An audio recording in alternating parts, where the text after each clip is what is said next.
did everything that we could in order to help him on the way to the emergency room. Once we got into the emergency room, we had spoken to the doctor on the way in, so he knew that we had a very ill man that we were bringing in. So they were prepared to take over care from us. They had the room ready. They had a respiratory therapist there. The emergency room physician was there, and so were several nurses. We had to do the workup in the ER, which included a 12-lead EKG, cardiac enzymes, check his blood sugar, and do a chest x-ray on him. So we did not know whether he would make it or not.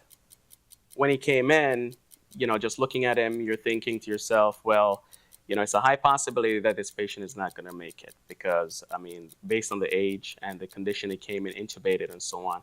So basically, we just try to reassure the wife. You see the look in her eyes, for hope.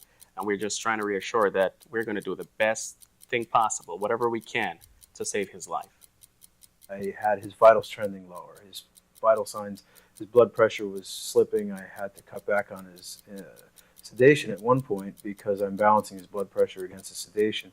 At the same time, he's becoming more restless. I was trying to soothe him and keep him from hurting himself or pulling out his tube, but it wasn't looking good. His pressure was going down and he was getting more agitated. It was getting more difficult to maintain him in a safe manner.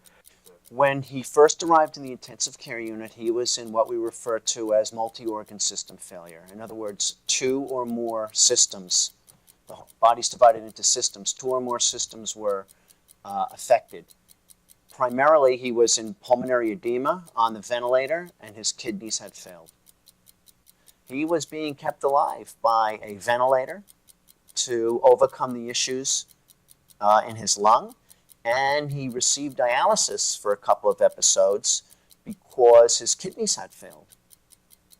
And that's about as much as you can get as far as life support.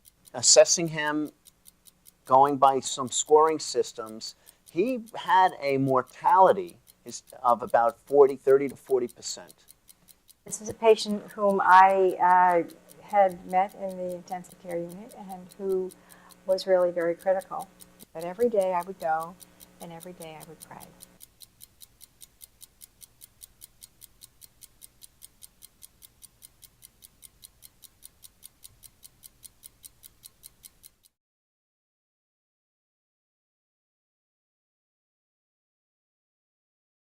I never wanted to imagine life without him.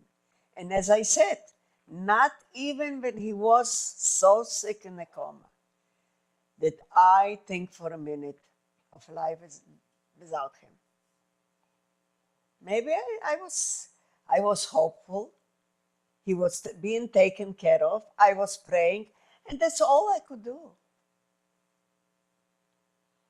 But I was, as I said, I was comforted seeing that he's getting excellent care. That's it. That's it.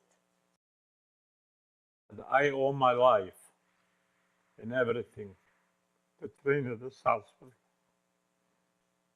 And as I said a couple of weeks ago at the meeting, as long as my brain is working and my feet were going to carry me, I will always be there to work for them.